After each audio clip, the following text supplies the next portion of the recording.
Hi everyone, I'm Meghan Sullivan and welcome to this quick video on Nier Replicant version 1.22474487139. We're going to get to the root of the problem, historical root of the mathematical problem that is. The name Nier Replicant version 1.22474487139 caught a lot of people's attention due to its long string of numbers and possibly deep meaning, and fans quickly calculated that 1.22, yes I'm rounding here, is the square root of 1.5.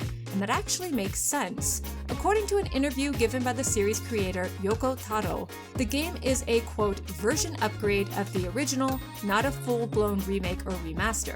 So having a number that represents a space between 1, the original, and 2, being a remake or remaster, is a clever way to advertise what the game actually is. And it got me thinking about square roots in general, which is odd because I hate mathematics. I'm terrible with numbers, but I'm very good at history, and I got curious about the history of the square root and decided to do some research on it, and I found out a couple of interesting things.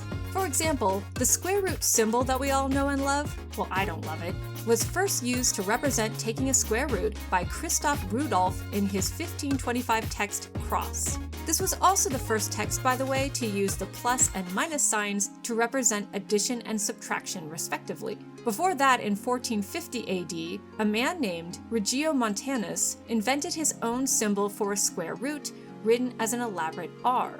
If we go back further, in the Chinese book Writings on Reckoning, written in around 200 BCE during the Han Dynasty, a method for determining square roots is outlined. This is one of the oldest Chinese mathematical texts, and outlines concepts such as calculating interest rates and finding volumes, in addition to determining square roots. But communities in ancient India were using square roots as early as 800 BCE.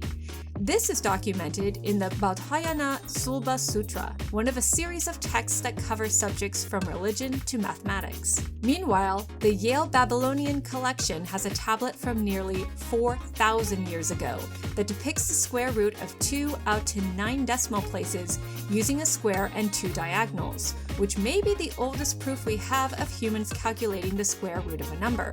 But the other super early evidence we have of the square root being used comes from ancient Egypt around the same time. According to St. Louis University, the Egyptians were one of, if not the earliest people to use the square root, which they called the khembet, for architecture, building pyramids, and other daily activities that required math.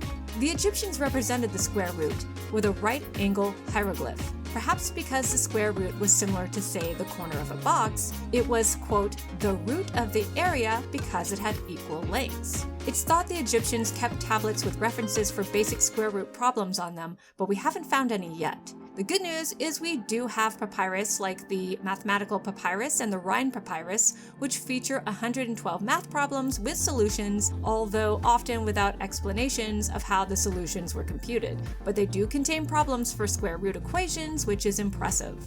Now you'll notice I'm actively avoiding breaking down the specificities of how each world culture went about discovering and solving the square root of a number because the methods are different and they're all intimidating to me. Look, all I can tell you is the square root of 4 is 2, the square root of 16 is 4, the square root of 25 is 5, and the square root of 100 is 10, and that's all I can tell you. Let's just say that the square root has been discovered by many different cultures over many centuries and that it's all pretty darn useful. At any rate, this was just a quick fun little video on the history of the square root.